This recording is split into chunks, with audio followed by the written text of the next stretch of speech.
때처럼 주 말씀이 선포되고 또 주의 종 모세의 때와 같이 언약이 성취되네. 비록 전쟁과 기근과 핍박 환난 날이 다가와도 우리는 광야에 외치는 소리 주의 길을 예비하라. 보라 주님 그릇하시고 나팔불 때에 다시 오시네. 모두 외치세 은혜의 해리 시온에서 구원이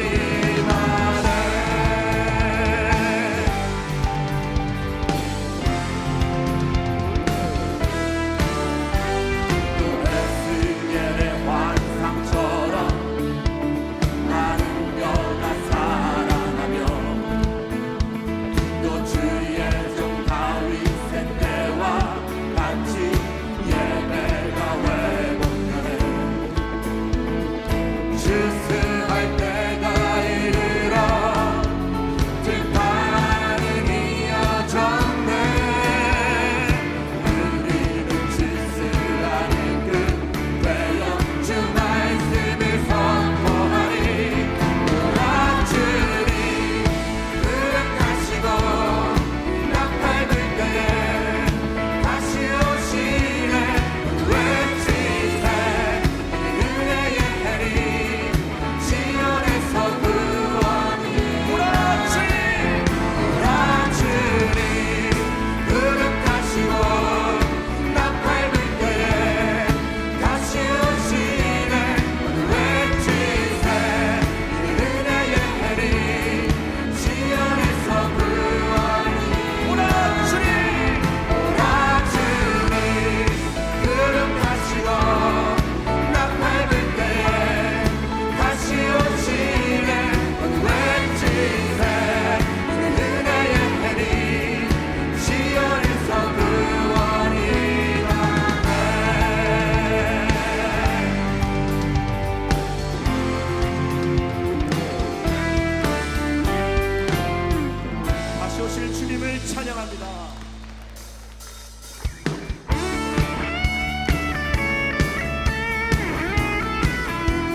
사도신경으로 신앙 고백합니다. 전능하사 천지를 만드신 하나님 아버지를 내가 믿사오며 이는 성령으로 잉태하사 동정녀 마리아에게 나시고 십자가에 못 박혀 죽으시고 하늘에 오르사 저리로서 산자와 죽은 자를 심판하러 오시리라. 거룩한 공예와 죄를 사하여 주시는 것과 영원히 사는 것을 믿사옵나이다. 아멘. 오늘 말씀 마태복음 9장 9절로 13절입니다.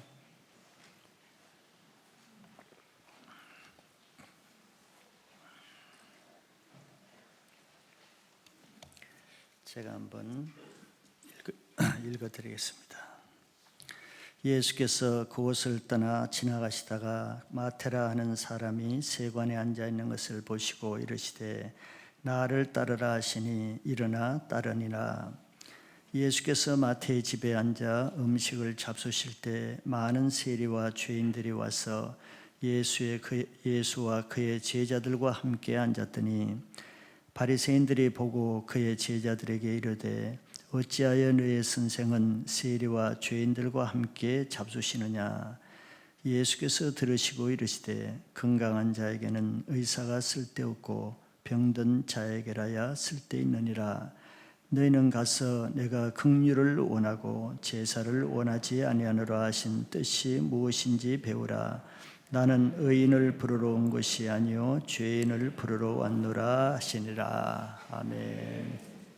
기도하겠습니다.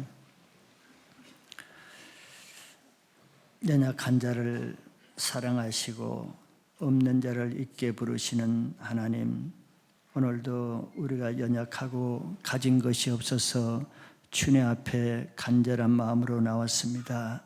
주님이 예배를 받으시고 우리 힘으로 할 수 없는 그것을 성령으로 하신다고 하여 싸우니 말씀 듣는 것도 성령으로 깨닫게 하시지 않으면 우리의 지혜로는 깨달을 수 없으니 주님 성령으로 이 한 번의 예배 주님의 말씀을 듣고 우리의 영혼이 변화되어 내 인생이 변화되는 그 예배가 되게 하여 주시옵소서.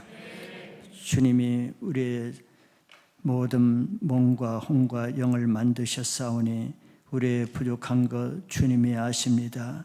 연약한 우리를 보지 않으시고 우리의 새롭게 변화될 우리의 모습을 보시고 부르셨사오니 말씀으로 주님의 형상을 회복하고 말씀이 우리의 혼과 영과 관절을 꿰뚫어서 우리의 연약한 것 다 씻어내고 한 해가 가기 전에 우리 관절, 골수, 혼, 영에 박혀있는 더러운 찌꺼기들 주님 다 제거하는 한 해 마무리가 되게 하여 주시옵소서. 모든 것이 말씀과 기도로 깨끗해지고 거룩해진다고 하였사오니 주님 오늘 말씀이 우리의 찌꺼기들, 혼적인 것들 다 제거하고 정결한 영으로 변화되는 예배되게 하여 주시옵소서.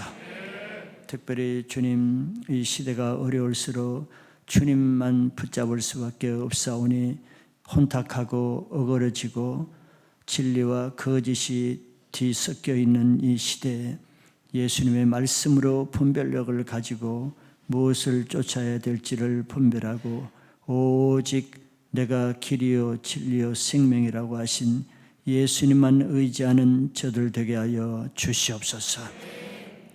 세상에서 찾을 수 없고 채울 수 없는 것 때문에 이곳에 왔사오니 세상이 주지 못하는 영원한 목마르지 않는 생수를 먹을 때 우리의 부족한 것이 다 채워질 것을 믿사오니 생수 대신 예수님 오늘 만나게 하여 주시옵소서.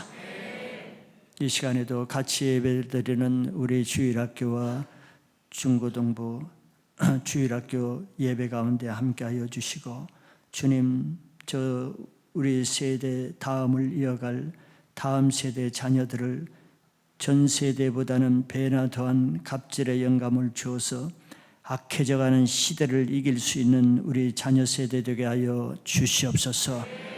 맡은 우리 교사들과 사역자들에게 주님 본인이 먼저 이 시대를 이길 만한 갑질의 영성을 가지게 하시고 말씀의 권세로 자녀들을 세상으로부터 구별되게 양육하는 영권을 가지게 하여 주시옵소서.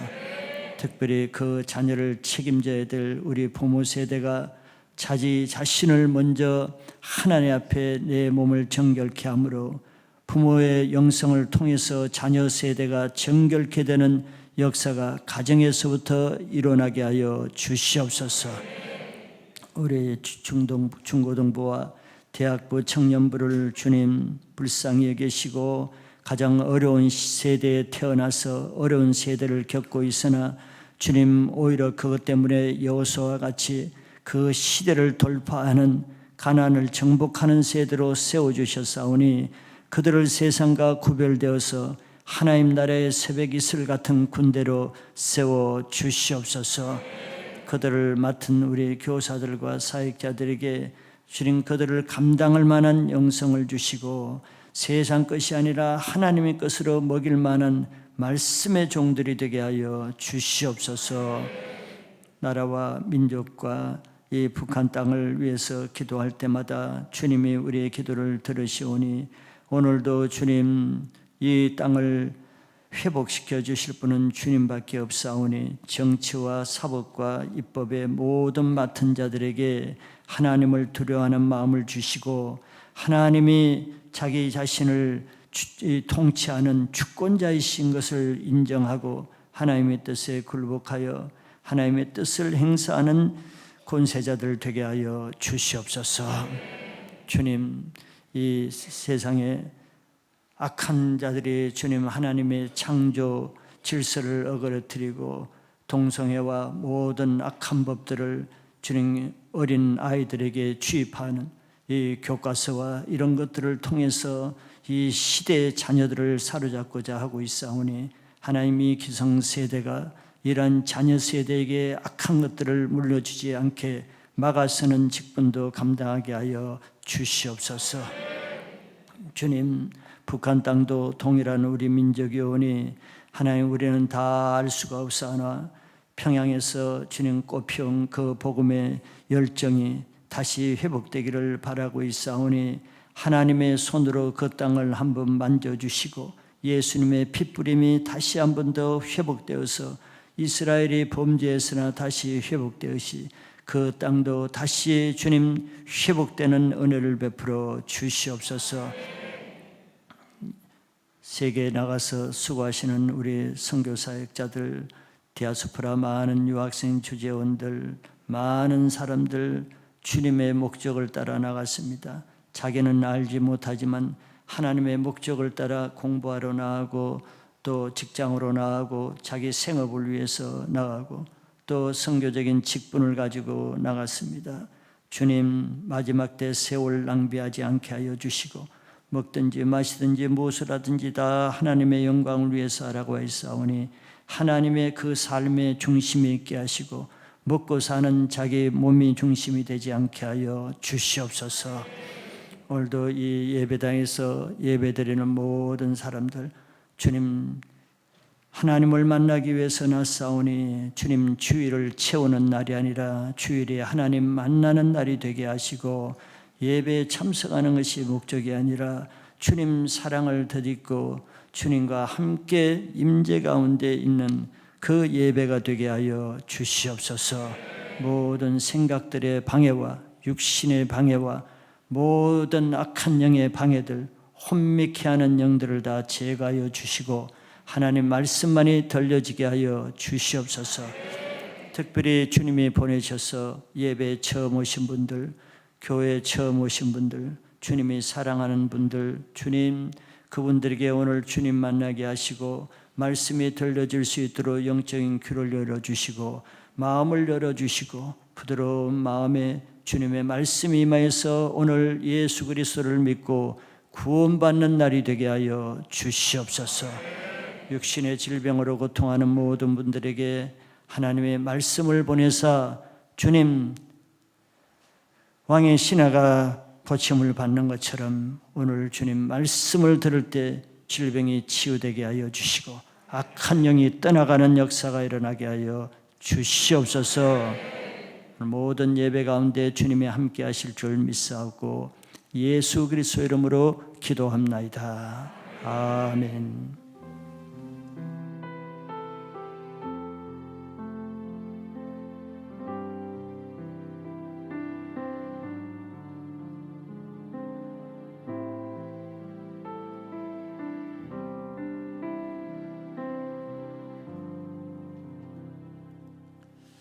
할렐루야.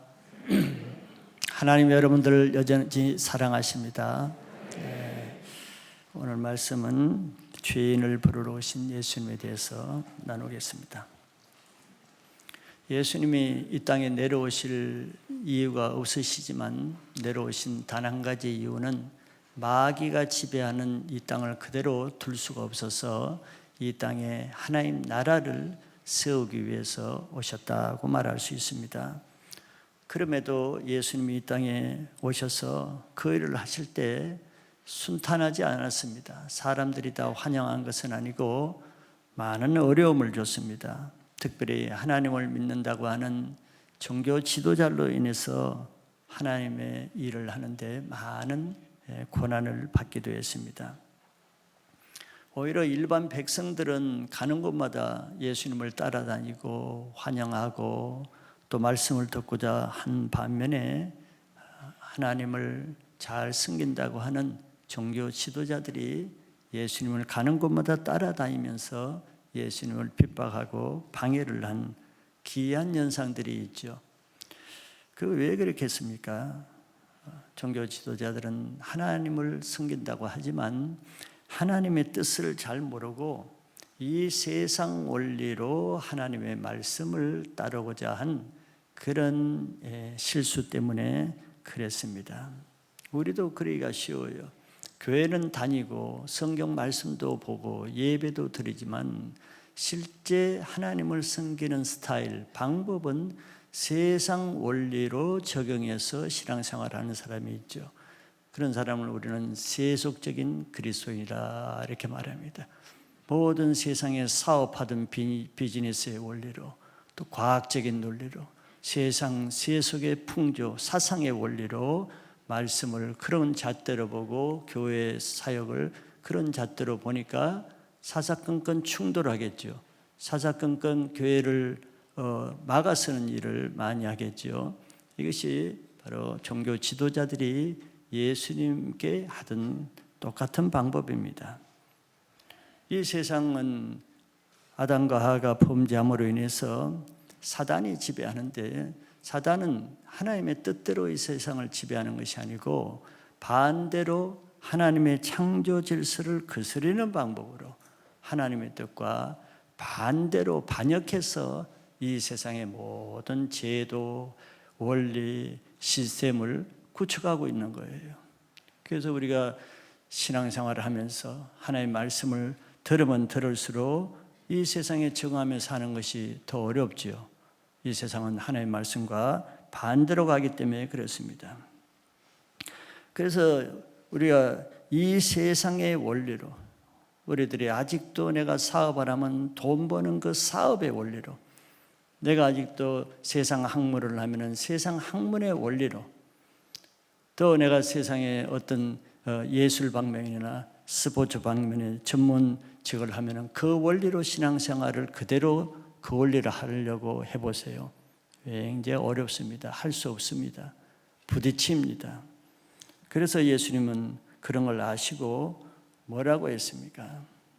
그런 자기 스타일, 생각을 부인하고 자기 십자가를 지지 않고는 나를 따를 수가 없다 그랬어요. 우리는 세상에 구원받는 원리가 하나님의 방법과 반대입니다. 세상에 성공하는 방법과 하나님의 성공하는 방법이 달라요. 세상에 출세하는 방법과 하나님이 가르쳐준 출세하는 방법이 반대예요. 그 어떻게 세상의 원리로 교회 생활을 할 수 있겠어요? 못하지요. 너희 중에 누가 어뜸이 되고자 하면은 남보다 높아지는 게 세상이죠. 그런데 그의 낮아져서 그의 종이 되라고 하잖아요. 높아지고자 하는 자는 낮아진다 그랬잖아요. 세상은 자기의 의로운 행위를 통해서 자기가 구원받고자 하죠. 타종교는. 그런데 그 행위에 의지하지 말라 그러는 거예요. 오직 예수님만 의지하라. 전혀 반대입니다. 또 특별히 오늘 보고자 하는 대로 세상에는 거의 모든 사람이 죄인인데 죄인을 보는 관점, 죄인을 대하는 방법까지도 세상의 방법과 우리 하나님의 방법은 전혀 반대예요. 모든 것이 충돌하죠. 충돌하니까 그런 사람들이 교회에서 그런 스타일로 교회 생활하면은 사사건건 교회와 충돌합니다. 사사건건 예수님 말씀과 충돌되는 거예요. 대적할 수밖에 없겠죠. 그래서 예수님은 그런 자기가 가지고 있는 그 이론 원리, 그게 어디서 나온 겁니까? 세상으로부터 배운 거죠. 그걸 부인해야만 나를 따를 수 있다, 이렇게 말씀하시는 겁니다. 우리가 성경을 통해서 예를 들어서 하나님의 창세기 말씀만 잘 이렇게 들어봐도 이 세상의 원리가 얼마나 거짓되고 잘못됐는가를 금방 깨달을 수가 있죠. 세상 말만 들으면 세상 말이 옳은 것 같아요. 그런데 이 세상의 절대 진리는 오직 하나님 한 번밖에 없고 하나님 말씀밖에 없습니다. 그래서 이 하나님의 그 창조 원리를 알게 되면은 그동안에 초등학교에서부터 배운 그 진화론이 얼마나 잘못된가를 말씀을 보니까 깨달아지죠. 말씀이 없으면 깨달을 수가 없어요. 그리고 요즘 이슈화되는 동성애가 왜 잘못인지 그걸 어떻게 알 수 있겠어요? 세상 논리로는 그럴 수도 있지. 그러나 하나님의 말씀을 창조 때부터 주신 창세기의 말씀을 통해서 보면은 왜 그 이슈가 잘못된 건지 깨달을 수가 있고, 이렇게 모든 일에 잘못되고 바른 것은 오직 하나님의 말씀을 통해서만 분별할 수 있습니다. 그래서 하나님의 말씀을 통해서 그동안 우리 몸에 배인 찌꺼기 같은 세상 이론, 가치관, 사상들, 문화들, 풍습들, 습관들, 이것이 나를 지배하고 있잖아요. 이것이 내 삶을 형성하고 있잖아요. 그럼 그 끝은 멸망입니다. 죽음이에요. 그래서 우리는 말씀을 통해서 우리 안에 이런 찌꺼기들, 잘못된 것들을 매주마다 말씀을 통해서 깨닫게 하시고 또 한 주간 삶을 통해서 그걸 빼내는 작업을 하고, 그래서 회개로 삶을 변화시키고, 이래서 결국은 우리의 원래 하나님이 우리를 창조하신 하나님의 모양과 형상대로 만든 그 예수 그리스도의 형상을 회복하는 것이 우리 신앙생활의 목표입니다. 그래서 매주마다 이렇게 예배를 드리고 신앙생활을 하는 만큼 내 속에 옛사람의 찌꺼기, 옛사람의 가죽부대가 점점 없어지고 신앙하는 만큼 새롭게 되어서 내 속에 예수 그리스도의 성품이 교만하던 성품에서 겸손한 마음으로, 잔인한 마음에서 사랑의 마음으로, 왜곡된 마음에서 부드러운 마음으로, 이렇게 예수 그리스도의 마음으로 성령의 인격으로 변화되어 가는 그 과정이 신앙생활의 과정입니다. 그래서 오늘 예배를 통해서도 여러분들 왜 예배에 오는 거예요? 예배 드리기 위해서 오는 게 아니죠. 또 뭘 알려고 옵니까? 알려고 오면 저기 학술 세미나 같은 데 가는 것이 낫습니다. 우리는 그게 아니고 하나님의 뜻이 무엇인가를 분별할 뿐더러 그 다음에 그 말씀을 내 마음에 새기기 위해서, 내 마음판에 새기라 그랬잖아요. 내 마음판에 새겨서 내 안에 잘못되어 형성되어 있는 이론과 지식과 습관들을 빼내는 작업을 하기 위해서 이 자리에 오신 거예요. 그래서 오늘 말씀을 통해서도 한 번 예배를 드렸으면 예배 드린 것만큼 내 안에 하나님의 파괴되었던 하나님의 형상과 모양이 회복되는 예배가 되시길 바랍니다. 오늘 특별히 예수님 말씀을 통해서 우리가 지금까지 가지고 있던 죄인에 대한 관점, 죄인을 대하는 나의 자세, 죄인을 보는 나의 태도, 우리 그거 있죠. 여러분들 뭐 자기 가족, 자기 가까운 친구들, 자기 회사에서 자기가 못마땅하게 한 사람들, 그런데 어떻게 대합니까? 세상에 하는 대로 많이 대하죠. 그런데 오늘 우리가 예수 그리스도 안에서 새롭게 된 피조물이라면은 죄인을 대하는 자세도 세상 방식, 즉 마귀가 알려준 그런 방식으로 대하는 것이 아니고 이제 하나님의 자녀면은 하나님의 자녀의 관점에서 죄인들을 바라보는 그 말씀을 통해서 그런 변화가 있기를 바라겠습니다. 먼저 예수님이 찾으시는 사람이 어떤 사람인가를 볼 필요가 있습니다. 여기도 세상 사람과 다르기 때문에 볼 필요가 있는 거예요. 예수님이 찾으시는 사람은 세상 사람들이 좋은 사람을, 자기 제자를 찾으러 다니는 것과 좀 다른 거예요. 이것부터 우리는 우리의 가치관을 바꿔야 됩니다. 예수님이 찾으신 사람이 첫째 세리 마태였죠. 이 마태복음을 보는데 이 마태복음을 기록한 사람이 예수님의 제자 마태입니다. 그래서 마태 자기 자신의 당사자인 자기 자신에 대한 글을 지금 여기 기록해 놓은 거예요. 조금 부끄럽긴 하겠죠, 본인이. 그래도 변화된 은혜가 있어서 자기 간정을 써놓은 겁니다. 근데 마태는 원래 뭐 좋은 직업을 가진 사람이 아니고 세리였다 그랬습니다. 그러니까 그 당시로는 지금이야 뭐 다르지만 그 당시는 이스라엘이 로마의 식민지 상태에 있었어요. 우리가 일제시대 때 세무 공무원들은 뭐 공출을 받아가지고 일본에 그 세금을 보내는데 일조를 한, 어떻게 보면은 그 친일파로 매도되잖아요. 지금 이 시대도 마찬가지예요. 이 시대도 이스라엘은 로마의 식민지로 있었기 때문에 이때의 세리는 뭐 본인의 일이 그러니까 국민들로부터 로마 정부가 할당한 그 세금량을 채우기 위해서는 정말 닥달을 하고 착취를 하고 억압을 해서까지라도 어려운 국민들의 세금을 착출해 가지고 로마에 보낼 뿐더러 일부는 또 부정하게 자기 것으로 착보하기도 하고 뭐 이런 일이 빈번했기 때문에 세리는 그 당시에 공인된 죄인이었습니다.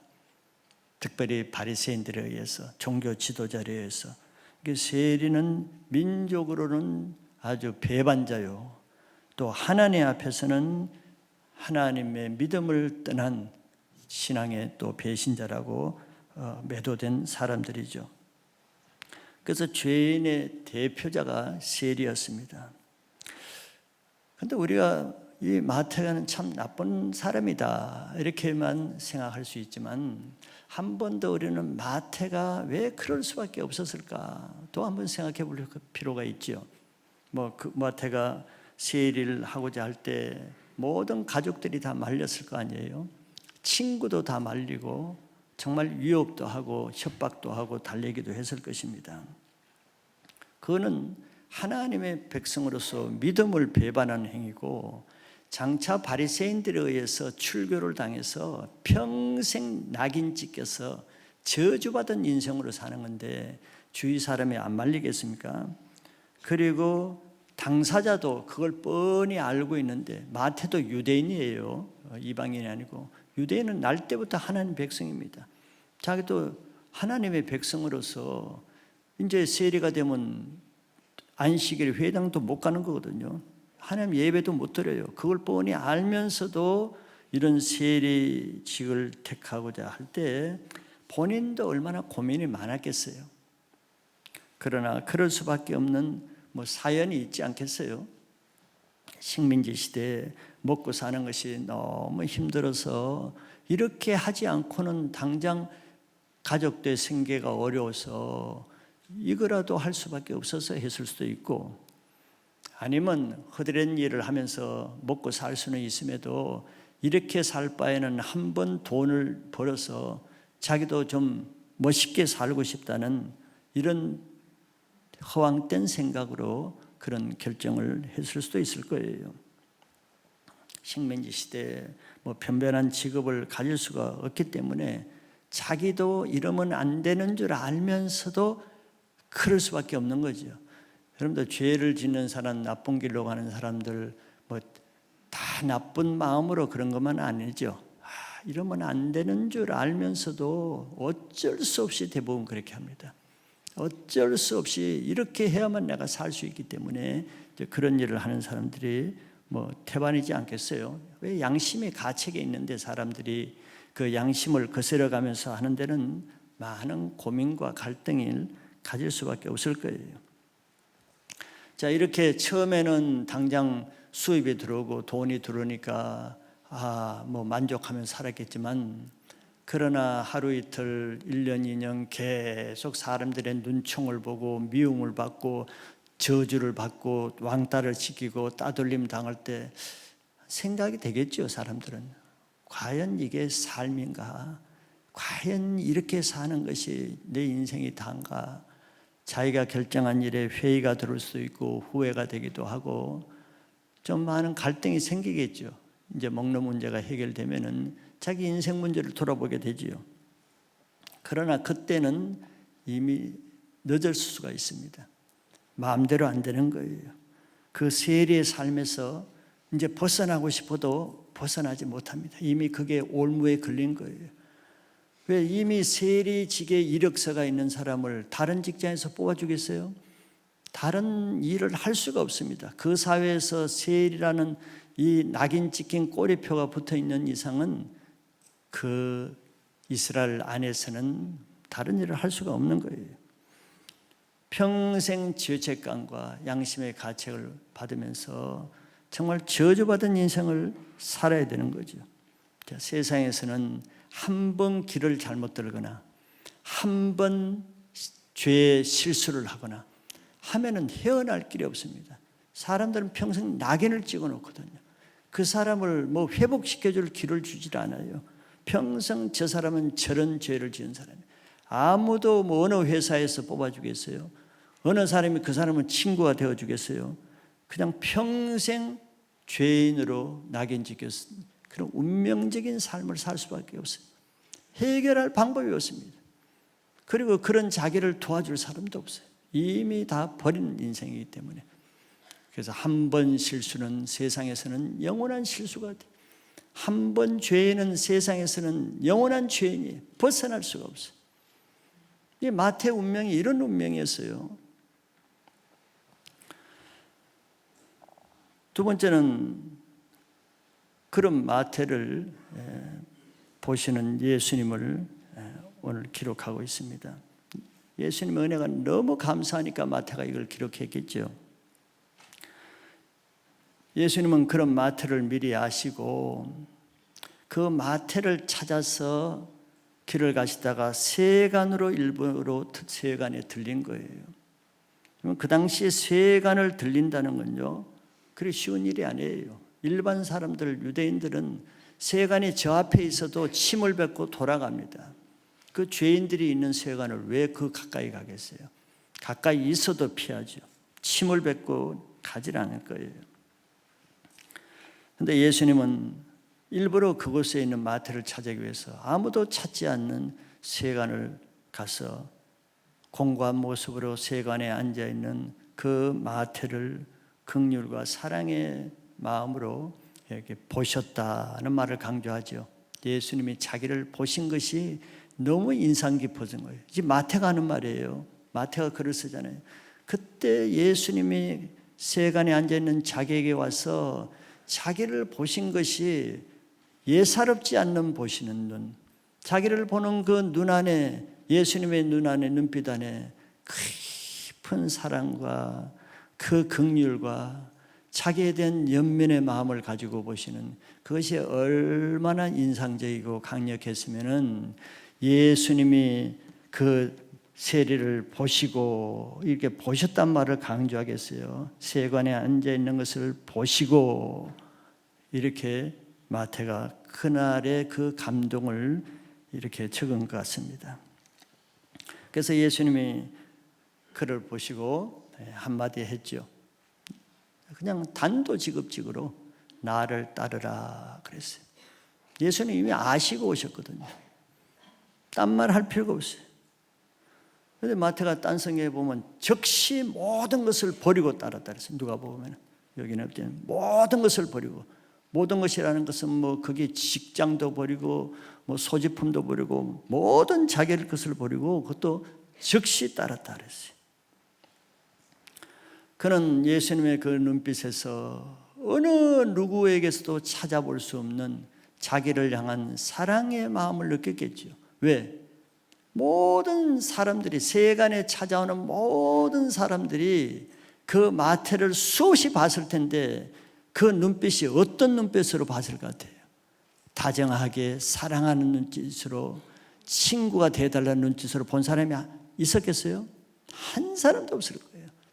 전부 다 미움과 정오와 저주하는 눈빛으로, 또는 무서워하는 눈빛으로, 그런 눈빛으로 다 자기를 봤겠죠. 세상 사람들의 모든 눈은 무서운 눈이에요. 자기를 정죄하는 눈이에요. 저주하는 눈빛밖에 못 봤어요. 그게 사람들이 무서운 거예요, 세리는. 그런데 그 수많은 사람들 눈빛만 보다가 예수님의 온유하고 사랑스러운 그 자기를 따뜻하게 바라보시고 긍휼하게 바라보시는 그 눈빛을 아마 세상에 처음 봤겠죠. 자기 부모도 자기를 볼 때는 그냥 저주스러운 눈으로 봤을 텐데 잊을 수가 없었을 거예요. 그러니 그 눈빛을 보고 나를 따르라 하실 때 즉시 따르지요. 즉시 따를 수밖에. 마태에게는 주님을 따르는 것이 우리들처럼 부담이요, 억지요, 그냥 십자가요, 이런 따름이 아니에요. 생명이요, 소망이요, 기쁨이요, 들뜸이요, 자원하며 그렇게 따르는 따름이에요. 예수를 따라도 다 따르는 모습이 다르죠. 이때 마태에 따르면은 인생의 큰 소망을 품은 날아갈 듯한 그런 마음으로 따르기 때문에 모든 것을 버려두고 감사하는 마음으로 따를 수가 있었어요. 왜? 이 세상에서는 자기와 같은 사람을 따르라고 불러주는 어떤 선생도 없었어요. 아무도 없었어요. 오직 이 예수님만 자기를 따르라고 말했어요. 자, 이렇게 예수님은 마태를 대하듯이 예수님은 우리를, 죄인을 어떻게 보시는 거예요? 마태를 보실 때 현재 저 죄 안에 있는 저 나쁜 마태를 보신 게 아니에요. 현재 그 마태의 모습을 보신 것이 아니고 장차 새롭게 변화될 그 마태의 모습을 보시고 그런 마태를 부르신 겁니다. 그런데 바리새인들은, 우리는 어때요? 죄인들을 볼 때 늘 현재 우리의 부족한 모습을 보고 정죄하게 되죠. 현재 모습만 봐요. 현재 그 죄악된 모습만 봐요. 그러니까 어떻게 미움과 정죄와 판단과 심판의 눈으로 보게 되겠죠. 그러면 그 사람을 불러서 죽이는 일밖에 안 하는 거예요. 그런데 예수님은 아무리 악한, 온 세상이 다 죄인이라고 말하는 세리를 볼 때도 그가 장차 변화될 것을 바라보시고 기쁘게 부르시는 거예요. 이게 우리와 세상과 다른 겁니다. 이렇게 달라요. 세상은 누구를 불러요? 세상은 어디를 찾아갑니까? 의인들이 있는 곳을 찾아가서 의인들, 이러이러한 자격 조건을 가진 의인들을 우리 회사는 모집합니다. 대부분 그러죠. 의인들을 부르고 있어요. 의인의 조건들이 다 나열되어 있어요. 학력이든지 실력이든지 자격증이든지 전부 다 자격 있는 사람들만 부른단 말이에요. 잘난 사람, 똑똑한 사람, 이름 있는 사람을 세상에는 쓰기를 원하죠. 그렇게 한 사람은 세상에 명함도 못 내놔요. 그러나 예수님은 어디로 가셨어요? 뭐 문벌 있는 사람이 몰린 학군이 좋은 강남 땅이나 명문 캠퍼스가 있는 데로 거기에 찾아가서 제자를 고르라고 했습니까? 그런 사람들은 다 세상이 쓰기 좋은 사람들이에요. 세상은 그런 사람들이라야 쓸 수가 있잖아요. 그런데 예수님은 자기 제자를 모집하기 위해서 자기 평생 영원히 이 세상에 복음 사역을 계승해야 될 하나님 나라의 엄청난 일꾼 사도를 부르시기 위해서 어디를 가셨어요? 죄인들이 모여있는 세관으로 갔어요. 거기는 몽땅 죄인밖에 없어요. 쓸만한 사람 하나도 없어요. 죄인들이 모인 곳을 강남 땅으로 간 게 아니에요. 명문대학으로 간 게 아니에요. 예수님이 가신 곳을 보세요. 제자 모집을 하기 위해서 어떤 광고를 가지고 어디를 갔어요? 세관 아니면 그냥 갈릴리 해변 어부가로 갔어요. 뭐 학교 명문 캠퍼스를 가서 거기에 있는 사람들을 장학생을 선발했습니까?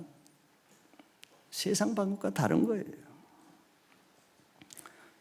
예수님은 세상에 버림받은 자들을 통해서 세상에 있는 것을 의지하고 자랑하는 사람을 부끄럽게 하기 위해서 그렇게 했다고 고린도서에 그렇게 말씀하고 있죠. 그래서 지금도 예수님이 어떤 사람을 부르신다고 생각해요? 우리는 많이 착각하죠. 내가 된 사람이 돼야, 있는 사람이 돼야, 변변해야 예수님도 나를 부르실 것이라는 생각이 어디서 나온 생각이 있어요? 세상에서 배운 거죠. 세상이 그렇게 하니까 예수님도 그럴 거라고 생각하는 거예요. 그러니까 그런 자격으로 예수님을 만나려고 하니까 예수님 만나기 힘든 거예요. 불평이 되죠. 내가 이렇게 준비됐는데, 이렇게 내가 가진 것이 있는데 왜 나 같은 사람은 안 만나주고 그렇게 사모하고 애취할 수련회 갔는데 나보다 형편없는 사람은 이런 은혜도 받고 저런 은혜도 받고 불평을 하는 거예요. 하나님에 대한 오해를 하는 거죠. 우리는 죄인을 볼 때마다 어떻게 봅니까? 현재 모습을 보고, 현재 그 형편없는 모습을 보고 판단하고 정죄하고 배척하고 너는 쓸데없다, 그냥 내쳐버리죠. 그러면 하나님의 사람을 세울 수는 없는 거예요. 사역자들이나 우리 리더들은 이걸 알아야 됩니다. 그러면 하나님의 사람을 세울 수가 없어요. 예수님이 나를 이까지 세울 때, 여러분들 이까지 부르실 때 어떤 상태에서 예수님 부르시는 걸 보세요. 되었을 때, 의로웠을 때, 착했을 때 불렀습니까? 아닐 거예요. 예수님이 그때도 나 같은 사람, 세관에 앉아있는 세리와 같은 그런 죄에 깊숙이 빠져있는 그 상태에서 나를 왜 불렀어요? 내가 변화될 것을 바라보시고 불렀지 그 죄를 보고 부른 게 아니에요. 그렇기 때문에 우리는 현재 그 사람의 모습을 보고 그 사람을 대하면은 예수님의 사람을 놓치게 됩니다. 내가 현재 아무리 부족한 모습이라 할지라도 그 사람을 예수님의 눈으로 긍휼과 사랑으로 바라보면은 예수님이 그 사람을 변화시켜 주는 거예요. 우리가 예수님의 눈으로 그 사람을 보고 이 사람도 예수를 믿으면 그리스도 안에서 새 피조물로 이렇게 될 텐데, 이런 눈으로 그 사람을 보면은 예수님이 그렇게 해 주십니다. 우리의 눈을 바꿀 수 있길 바랍니다. 그러면 세상이 바뀌고 내 삶이 바뀌어요. 우리들 아직 부족하기 때문에 늘 부족한 것 때문에 어렵죠, 여러분들. 오늘도 그 때문에 속상해서 나오신 분이 있죠. 그 남편 속상해서, 아내 때문에, 자식 지금 내일 모레 수능인데 저 모양으로 있는 거 힘들어서 오신 분이 있지요. 왜 힘들어요? 그 부족한 현재의 남편 모습만 바라보니까 소망이 없어요. 현재 자기 아내의 그 부족한 그 문제만 보고 아내를 보니 소망이 있겠어요? 현재 맨날 인터넷에 빠져있는 그 아들, 그 딸을 보니 무슨 불을 밥 먹으라고 할 마음도 안 나죠. 부를 마음이 안 나죠. 먹든지 말든지 하라 이렇게 된 거예요. 예수님의 눈은 어때요? 예수님도 세리 일을 하는 그 마태가 참 한심한 일을 한다는 거 예수님도 아세요. 그러나 현재 그것만 보지 않고 저 죄인도 내가 부르면은 변화돼서 어떻게 될 것인지 그걸 바라보면 소망이 되잖아요. 그래서 그 사람을 사랑으로 부르시는 겁니다. 우리 가까이 있는 사람일수록 어떻게 좋은 것보다는 나쁜 게 더 잘 보이지요. 허물이 더 잘 보이지요. 그런 눈으로 계속 보면 관계가 어려워지고 소망이 없습니다.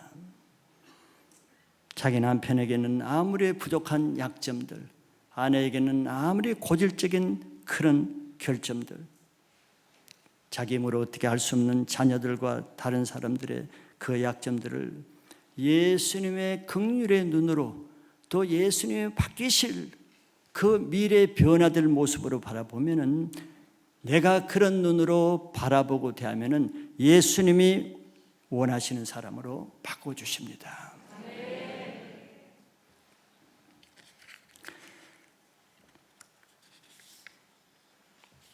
두 번째는 예수님을 위한 잔치를 봅니다.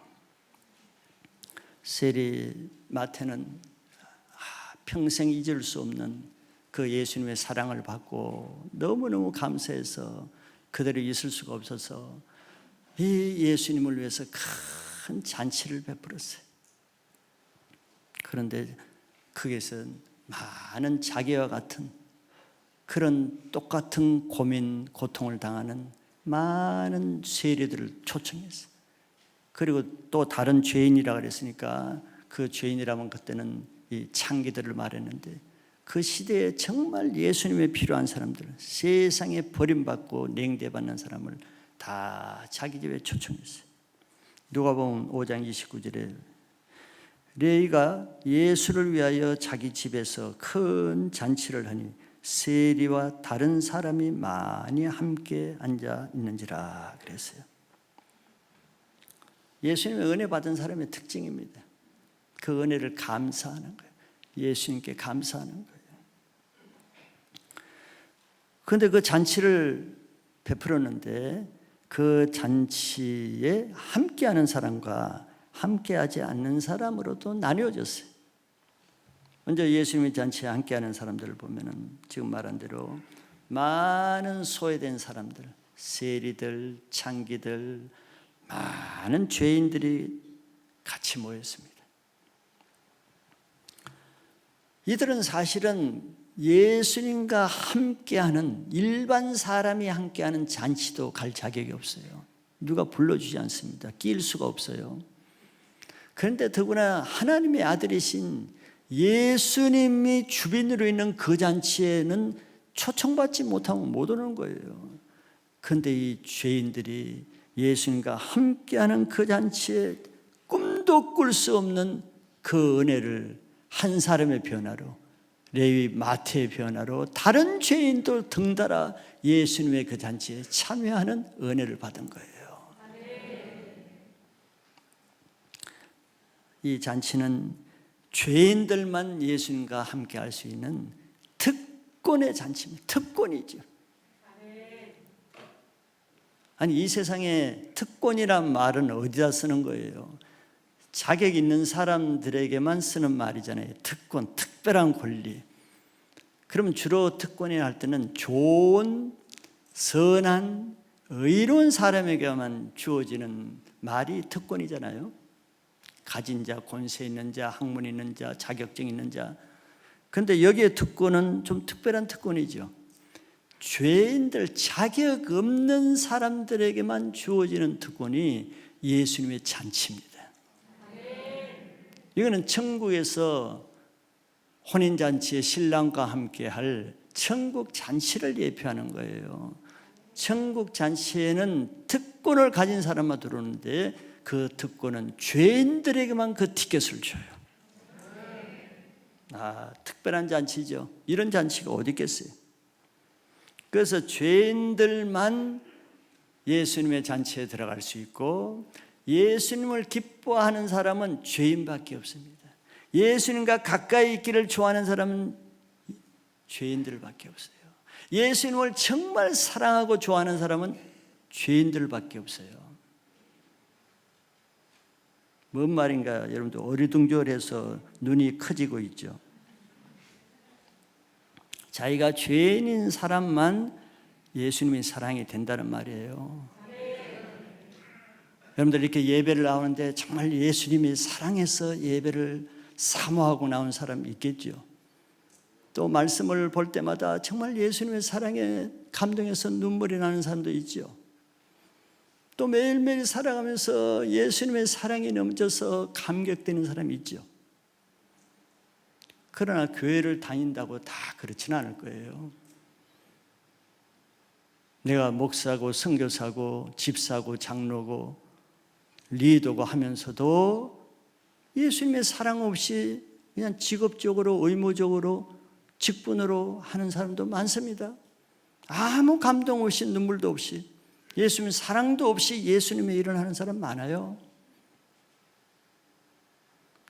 교회 다닌다고 다 예수님을 사랑해요? 교회 다닌다고 다 예수님을 좋아해요? 교회 다닌다고 다 예수님과 될 수 있도록 가까이 가려고 해요? 다 그렇지는 않아요. 근데 여기 잔치에 참여하는 세례와 같고 창기와 같은 사람은 달라요. 정말 예수님과 가까이 가고 싶고 예수님이 정말 사랑이 되고 예수님이 너무 좋고 예수님과 함께 있는 것이 너무 행복하고 이런 사람들만 이 잔치에 참여하는 거예요. 그런 신앙을 하시길 바랍니다.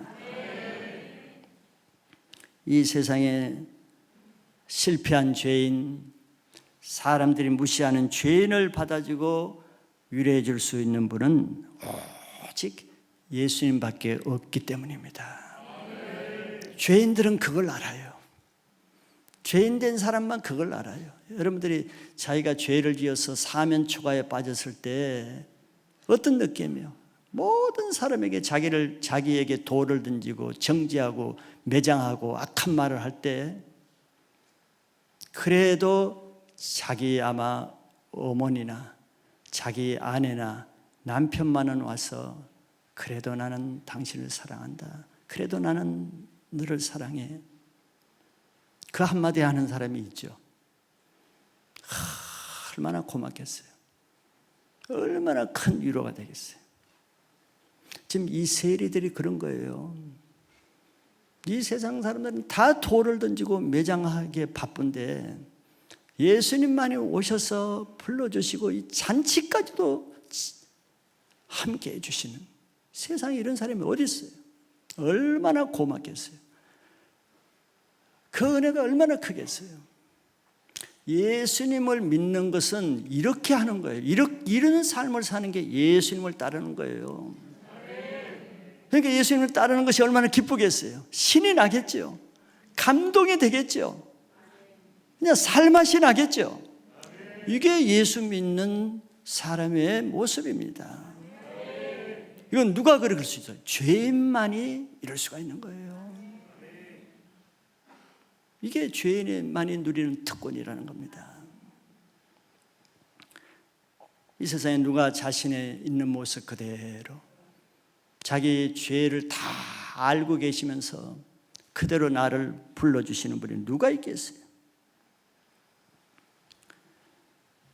죄인들을 환영하는 것은 예수님의 교회밖에 없습니다. 그래서 죄인들에게 그 교회가 필요한 거예요. 의인들은 교회를 향해서 돌을 던지잖아요. 비난하잖아요. 의인들에게는 교회가 필요 없어요.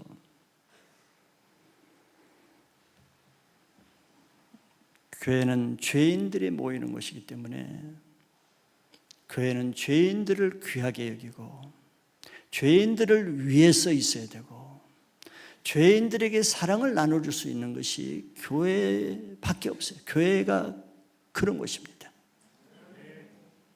근데 교회 안에서도 죄인들을 돌 던지고 비난하고 정죄하면 그 교회가 아니죠. 유대인의 회라고 하나 사단의 회일 거예요.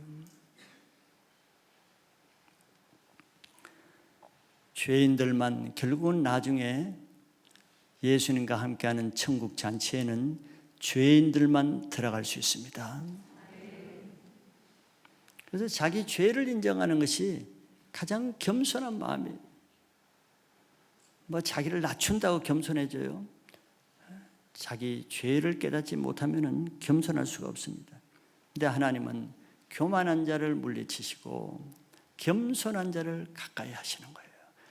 그래서 예수님이 지금 세리 집에서 그들과 함께 가까이 계시는 겁니다. 마지막 때 여러분들 예수님의 혼인잔치에 들어가시려면은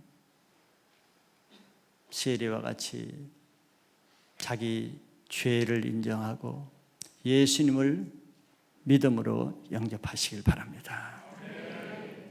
두 번째, 이렇게 잔치가 열려도, 같은 동네에 잔치가 열려도 예수님의 잔치에 들어가지 않는 사람들이 있죠.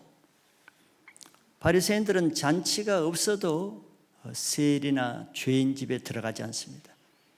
자기가 더러워질까 봐 거룩함을 유지하기 위한 명분으로 들어가지 않죠.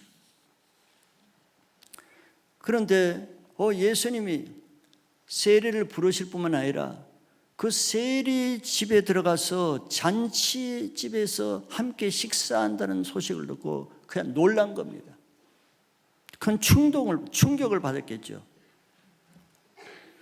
그들은, 이 세리는 정죄의 대상이요, 판단의 대상이요, 배척의 대상인데 저런 세리 집에 들어간다는 건 상상할 수 없는 일이에요. 우리가 교회에서도 이런 일이 많이 일어나죠. 종교인들은 늘 놀라는 일이 많아요. 이 세상의 기준으로 살다가 예수님이 하나님의 기준으로 행동하는 걸 볼 때는 놀라는 거예요. 자기들이 할 수 없는 일을 하니까. 그 결국 뭘 비난해? 예수님을 비난했거든요. 결국 뭘 비난해요? 예수님이 죄인을 받아주는 그 자체를 비난한 거예요. 죄인을 사랑해서 받아주고 함께 먹고 마시는 그 자체를 비난하는 거예요. 천국 잔치를 비난해요. 예수님과 함께하는 잔치를 비난해요. 들어가지 못하는 자는 들어간 자를 비난하는 거예요. 자, 이들은 예수님의 어떤 존재? 세리들은 예수님이 사랑스럽고 좋고 함께하는 것이 기쁘고 너무 행복하고 예수님의 그런 존재. 근데 하나님을 잘 믿는다고 하는 이 종교인들, 바리새인들은 예수님이 어떤 존재? 예수님은 괴로운 존재, 자기들을 괴롭게 하는 존재, 예수님과 함께 있고 싶지 않아요. 그래서 예수님이 함께 있는 그 세리집에 들어가지 않습니다. 의인을, 자기와 같은 의인들은 인정하지 않고 자기들이 싫어하고 미워하는 죄인들을 인정하고 친구가 되어서 가까이 하는 그런 예수님을 싫어해요. 여기 의인들이라는 것은 여러분들이 혼란되지 않아야 될 것은, 여기 의인들은 진짜 의인이라서 의인이라고 말하는 것이 아니고 자기 죄를 깨닫지 못하는 사람들 말이에요. 자, 여러분들, 자기 죄를 깨닫지 못하면 어떻게 해요? 자기가 의인으로 생각하잖아요. 우리들 마찬가지죠. 자기 죄를 깨닫지 못하면 내가 괜찮은 줄 생각하는 거예요. 그런 의인들을 말하는 거예요. 무식한 의인들, 자기 죄도 깨닫지 못하는 죄인을, 그런 죄인을 의인이라고 말하는 겁니다. 자기의 의가 강한 사람일수록 자기가 의인인 줄 알죠. 자, 의인들의 특징은 많이 있지만 절대 자기 잘못이 드러나도 인정하지 않습니다. 이 사람들은 절대 자기가 잘못을 뻔히 해서도 변명하고 둘러치지, 미안합니다, 잘못했습니다, 제가 부족했네요, 용서해 주세요, 이런 말 죽어도 못해요. 의인들이 어떻게 그런 말을 해요? 그건 의인의 그 위상을 추락시키는 건데. 우리 중에도 절대 미안하단 말 잘 못하는 사람이 있죠. 자기 잘못한 거 인정 끝까지 잡아떼는 사람이 있죠. 자기 실수를 그냥 인정하고 용서를 구하는 것이 그렇게 힘든 사람이 있죠. 자기 가족에게도 그러고 다른 교회 동역자에도 그러고. 왜 그렇게 했어요? 자기가 죄인이라면 그거 아무것도 않고 스스로 그렇게 하기가 쉬울 텐데 왜 그래요? 의인이기 때문에 그래요. 이렇게 종교인들은 죄 있는 사람은 하나님께 나갈 자격이 없다고 생각하는 거예요. 그럼 어떻게, 어떤 사람만 나가요? 자격 있는 사람만 나가니까 어떻게 하려고 해요? 열심히 의를 닦아야 돼. 열심히 자기 노력으로 율법을 지키려고 그러고 행위로 열심히 선한 일을 많이 한 다음에 하나님께 나갈 자격이 있다고. 그래서 그때 교회에 오겠다는 사람이 있잖아요. 죄인 상태로 못 오니까.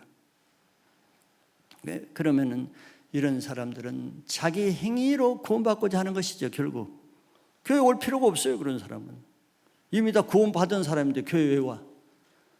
구원받지 못한 죄인들만 교회에 와야 되는데. 그 사람이 교회에 오는 이유는 한 가지, 구원받기 위해서 오는 게 아니라 자기 의의를 자랑하고 드러내기 위해서 오는 거예요. 그러니까 예수님을 믿을 수가 없죠. 자기 뭐 의인인데 예수 믿을 필요가 뭐 있어요? 예수님과 상관없이, 예수님 없이도 종교 생활을 잘할 수 있는 거예요. 그런데 예수님은 그런 의인을 위해서 온 것이 아니라 불행하게도 그들이 무시하는 죄인을 위해서 왔다고 하는 것이 이런 사람들에게는 불행입니다. 예수님과 상관없는 삶을 사니까. 그래서 그들은 죄인과 함께 하시는 예수님의 혼인잔치에는 들어갈 수가 없어요. 이건 무서운 것입니다. 죄인은 자기가 의롭게 될 수 없다는 걸 인정해요. 내 힘으로는 이 죄 하나 안 끊어지는구나. 고질적인 나의 이 죄 정말 끊어도 안 되는구나. 인정합니다. 인정해요. 그런 사람이 죄인이에요. 그럼 그 사람은 할 일은 딱 하나예요.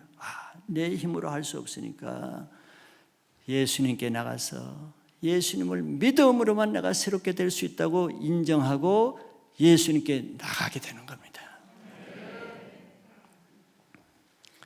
마지막 세 번째는 예수님이 부르시는 사람에 대해서 봅니다.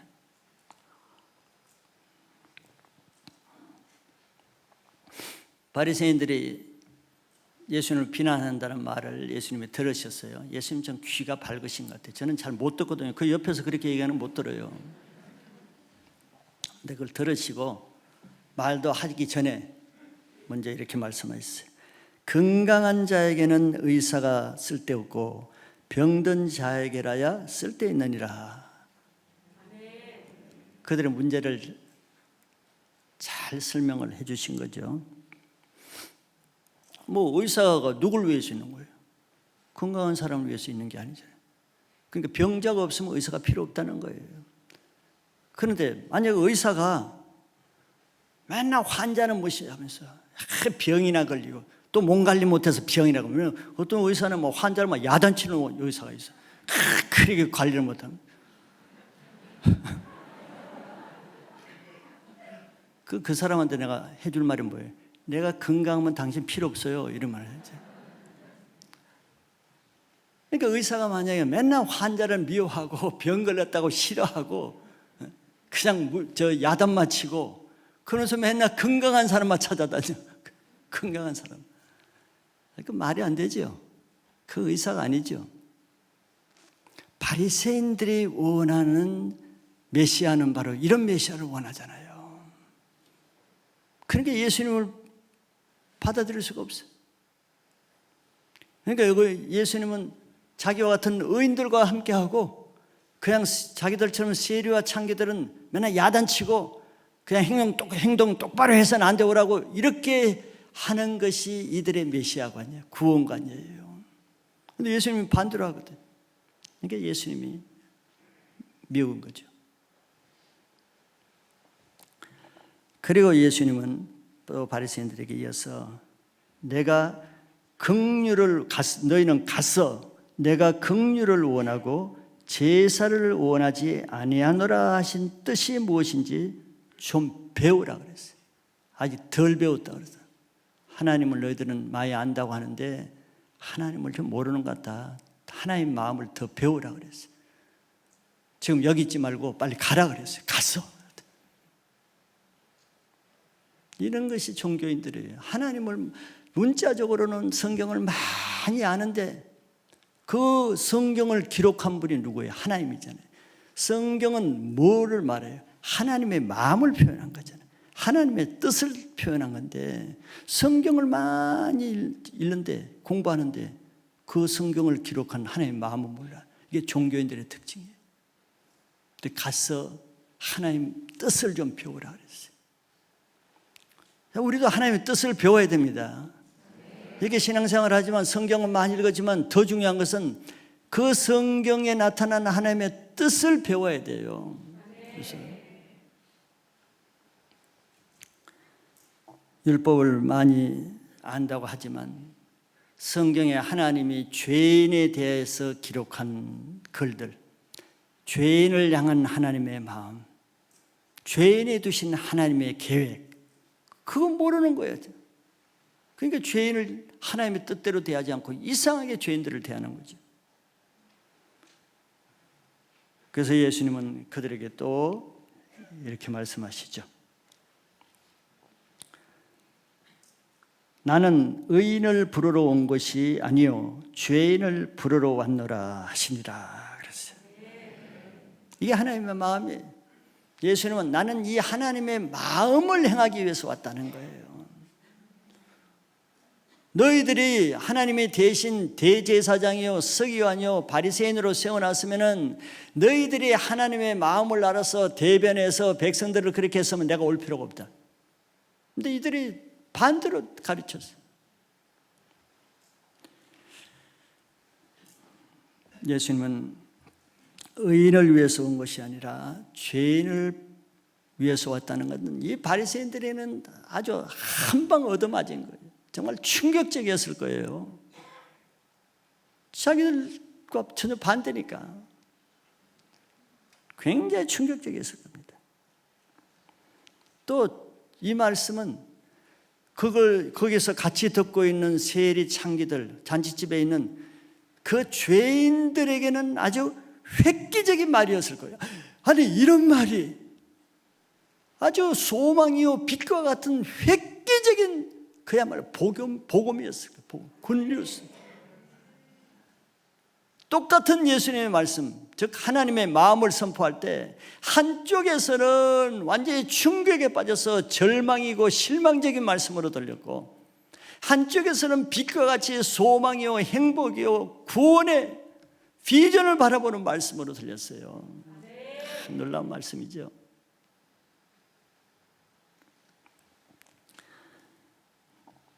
세상은 죄인을 배척하고 의인을 찾아다니는데 아니 세상에 의인은 찾지 않고 죄인을 찾아오셨다니 이 죄인들을 들을 때는 막 눈물이 날 정도로 감동적이고 감격적인 말씀이 있을 거예요. 아니 죄인을 찾아오시는 분이 있었다니, 아니 메시아가 죄인을 찾아오시는 분이 메시아라니, 아마 충격은 죄인들이 더 받았을 거예요. 지금까지 잘못된 종교인들, 잘못된 종교 지도자를 만나가지고 깜빡 속으면서 살아왔잖아요. 자기에게 아무 절망과 소망이 없는 시대를 살아온 거예요. 세리와 죄인들은.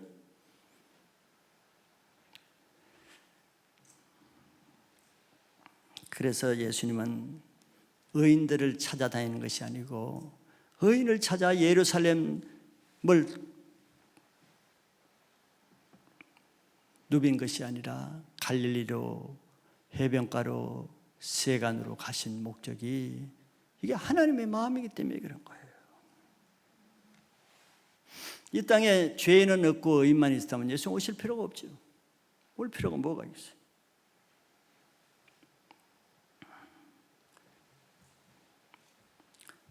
예수님은 아무리 못된 세리나 창기들이라 할지라도 그들을 현재의 모습이 아니라 변화될 모습으로 긍휼을 가지고 그들을 사랑으로 부르실 때 그들이 오히려 바리새인보다 더 의로운 사람으로 변화됐잖아요.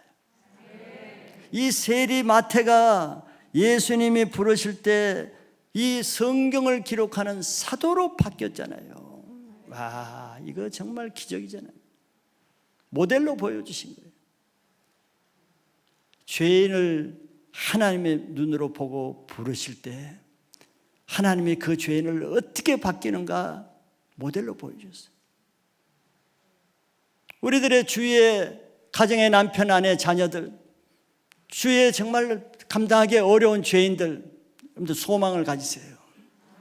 그 죄만 바라보면 내가 죽습니다. 내가 괴로워요. 그 죄를 하나님이, 예수님이 어떻게 보시는가 그 눈으로 보시고 사랑의 마음으로, 사랑으로 불러보세요. 주님이 알고 주님이 바꿔주십니다. 그럼 새 사람 되는 거예요.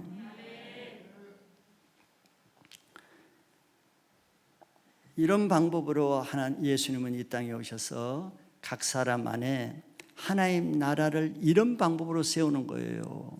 예수님이 이 땅에 와서 건축가라니까 목수의 아들이니까 그냥 하나님 나라를 크게 건축을 하고 땅을 사고 넓게 하고 이런 방법이 아니라 마귀가 지배하고 있는 각자 속에 죄로 인해서 묶여있는 그 사람 속에 그 죄인을 부르셔서 한 사람을 변화시켜서 그 사람 한 사람이 하나님 나라가 임하니까 마태를 통해서 2000년 동안 수많은 사람이 이 마태복음을 계속 읽고 있잖아요.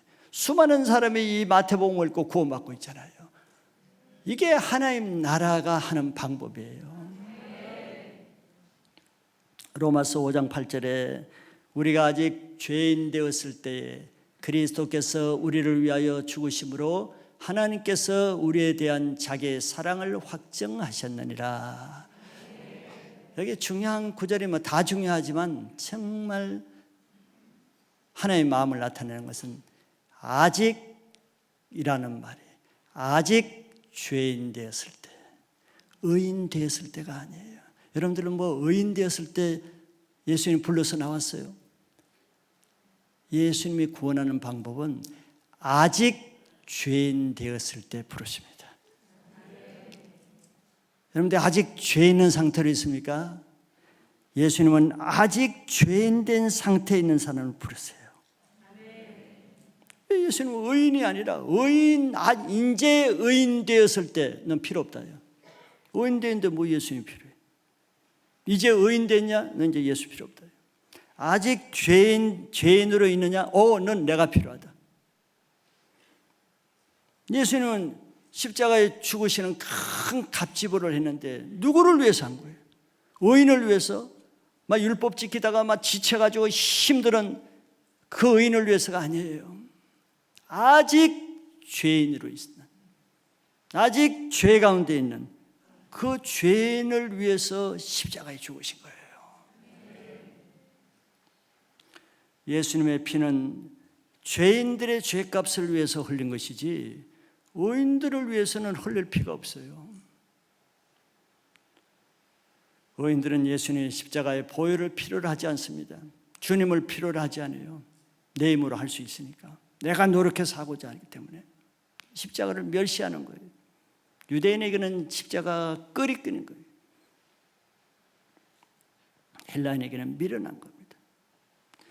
십자가의 은혜는 오직 죄인에게만 주어집니다. 그런데 십자가의 은혜로 살고 있어요. 십자가 은혜가 아직 있는 사람은 자기가 아직 죄인인 것을 인정하는 겸손한 죄인입니다. 자기가 죽을 죄인인 사람만 십자가의 구원이 필요하거든요. 그래서 십자가에 죽은 사람만 부활의 기쁨과 행복과 능력을 누리는 것, 그 삶에 참여할 수 있는 거예요. 아직 내가 죽지 않았는데 부활만 그냥 누리려고 하다가 넘어지는 겁니다. 그래서 자기 죄를 회개하는 자에게 가장 큰 십자가의 죄사함의 은혜가 주어지는 이유가 그것입니다. 자, 아직 죄인 되었을 때, 우리가 아직 죄인이기 때문에 하나님의 은혜의 대상자가 되는 혜택의 특권을 받은 거예요. 너무너무 감사하지 않아요? 이런 특권, 이 세상에 이런 특권이 어디 있어요? 죄인에게 주어진 특권이 어디 있냐고. 내가 죄인이었기 때문에 예수님이 나에게 찾아오신 거예요. 내가 죄로 방황할 때 캠퍼스에 있을 때 하나님이 나에게도 찾아온 거예요. 내가 잘 살 때 찾아온 게 아닙니다. 의인에게는 이런 은혜가, 이런 특권이 결코 주어질 수가 없어요. 우리는 자기 죄로 늘 낙담하고 고민하죠. 예수는 몰라서 그래요. 정말 자기 죄가 예수님을 만날 수 있는 은혜의 기회라는 것을 알기만 하면은 죄가 우리의 소망이 됩니다. 자기 죄로 인해서 고통하는 그때가 바로 주님이 나를 찾아올 수 있는 절호의 기회가 되는 거예요. 그래서 로마서에도 죄가 더한 곳에 하나님의 은혜가 더하다고 말하는 역설적인 특권을 말하죠. 죄가 더한 곳에 하나님의 은혜가 더하다니, 하나님의 은혜는 죄인에게만 필요하기 때문에 그런 거예요. 그래서 자기 죄를 깨닫지 못한 사람이 가장 불행한 겁니다. 은혜를 필요로 하지 않잖아요. 그러니까 은혜 없이 사는 거예요. 자기 죄를 깨닫지 못하면. 근데 언제 가장 큰 은혜가 임해요? 자기 죄를 회개할 때 최고 극도의 은혜가 임하는 게 바로 그 이유입니다. 지금도 예수님은 죄인들이 있는 곳을 찾아다녀요. 번듯한 곳이 아니라 죄인들이 모여 있는 곳, 세관 같은데, 그리고 죄 가운데 있는 사람을 특별히 찾아서 그 사람을 불러주십니다. 말씀으로 불러주시고, 기도할 때 불러주시고, 찬양을 통해서 불러주시고, 삶 가운데 생활 중에 불러주시고, 사건을 통해서 수시로 불러주시기 때문에 주님 앞에 귀를 열고 그 주님의 부르신 소리를 들을 수 있어야 됩니다. 여전히 아직 죄인 중에 있는 사람, 술을 끊지 못하고 담배를 끊지 못하고 중독되어서 음란에 사로잡혀 있고 오래된 종교 늪에서 빠져나오지 못하고 고질적인 자기 죄 문제에서 벗어나지 못한, 아직 여전히 죄 가운데 있는 그 사람에게 예수님은 그 사람을 위해서 오셨기 때문에 그 사람을 찾아가세요. 이 예배를 통해서 찾아오십니다. 말씀하실 거예요. 나를 따르라. 그 죄 있는 장소를 떠나라는 거예요. 이제는 세관에서 떠나 나를 따르라는 거예요. 예수님 말씀으로 나를 부르실 때 마태와 같이 그 자리를 떠나서 예수님을 따르시길 바랍니다. 그러면 나에게 계획하신 예수님의 새로운 인생이 열려질 것입니다. 한 해가 가기 전에 여러분들 있는 찌꺼기가 있는 장소에서 떠나서 예수님이 나에게 두신 만세전에 계획하신 하나님의 원하시는 그 뜻이 이루어지는 놀라운 삶이 주어지기를 축복합니다. 기도하겠습니다. 하나님 감사합니다. 우리는 늘 소망 없이 자기 죄 때문에 더 절망하고 자기 죄 때문에 자책하면서 낙심하며 살아갈 수밖에 없는 저희들, 주님, 세상이 이런 죄인들에겐 소망이 없다는 그런 지식을 배워왔고 내 주위의 가족들로부터도 나는 항상 죄 때문에 멸시받고 소망 없다는 질시를 받아와서 우리는 마귀의 소리에 너무 익숙해 있는 자입니다. 주님, 그런 우리에게 오늘 우리의 귀를 깨우고 우리 눈을 깨워서 예수님은 의인을 위해서 오신 분이 아니라 나와 같은 죄인을 위해서 오셨다는 복음을 주시니 감사합니다. 주님, 저는 아직 죄 가운데 있습니다. 주님, 세리 마태와 같이 여전히 세관에 앉아 있을 수밖에 없습니다. 그런 우리를 찾아오셔서 주님, 세리에게 일어나서 나를 따르라고 하신 그 주님의 말씀을 따라 내가 있는 죄의 자리를 떠나기를 원합니다. 세간을 떠나 예수님의 자리로 옮기기를 원합니다. 그래서 예수님의 잔치에 들어가는 새로운 인생을 살기를 원합니다. 주님 말씀에 따라가겠사오니 주님 만세전에 나에게 계획하신 놀라운 뜻을 이루는 새로운 포도주를 먹는 인생 되게 하여 주시옵소서. 이 시간에 주님 모든 죄로 묶여있는 결박들 예수 이름으로 다 끊어지게 하여 주시고 주님 안에서 새로운 피조물이 되게 축복하여 주시옵소서. 감사드리고 예수 그리스도 이름으로 기도합나이다. 아멘.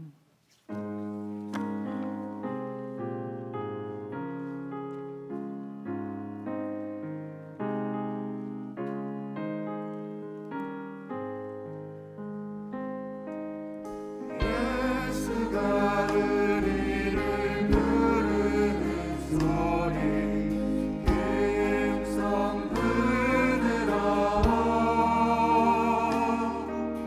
문 앞에 나와서 사면을 보며 우리를 기다리네.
연약 환자를 불러서 주님의 제자로 삼으시는 좋으신 예수님, 오늘 우리도 마태와 같이 그런 자인 것을 고백합니다.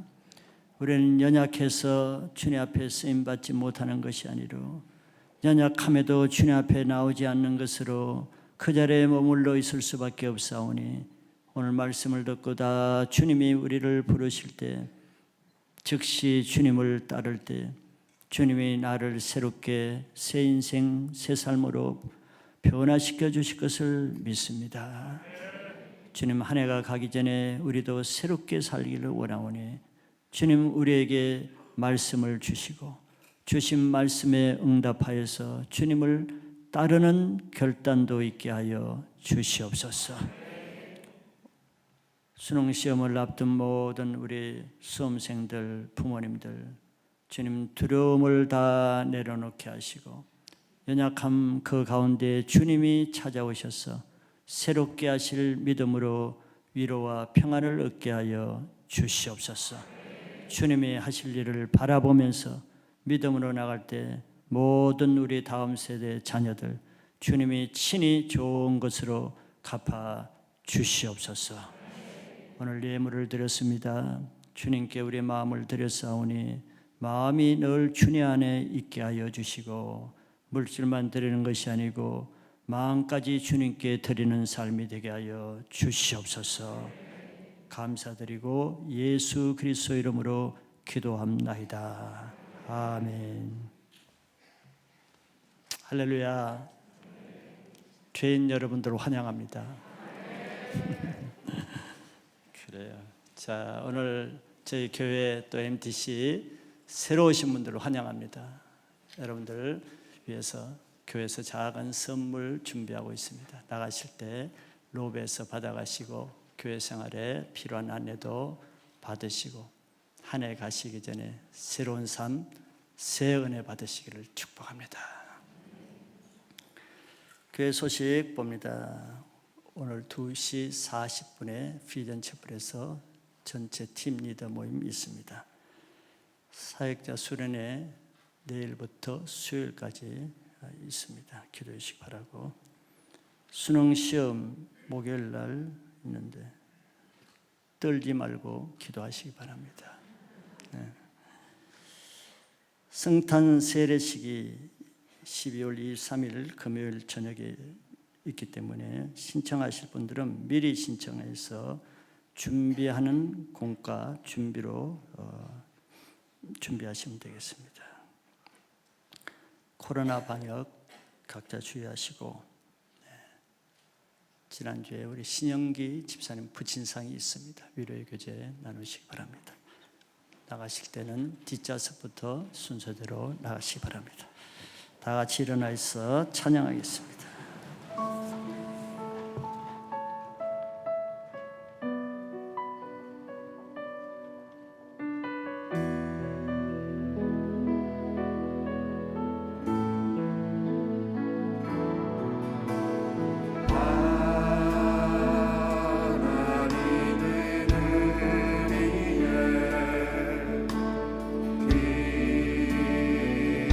피난처가 되시는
지금은 죄인된 우리를 부르러 오셔서 죄인들의 죄를 위해서 십자가에 죽기까지 우리를 사랑하신 예수 그리스도의 고마우신 은혜와 지금도 자기 아들을 십자가에 내어주신 것은 죄인을 위해서 우리를 사랑하신 하나님의 마음인 것을 깨닫고 주님의 끝없는 그 사랑하심과 성령님의 충만 교통 내주 치유의 기름 부으심이 오늘 하나님이 주신 말씀을 따라서 나의 죄인 된 것을 인정하고 예수님께 나가 예수님의 잔치에 참여하기를 간절히 원하시는 모든 성도님들과 그의 가정과 직장, 캠퍼스, 섬기시는 교회 위에 지금부터 영원토록 함께 있을지어다. 아멘.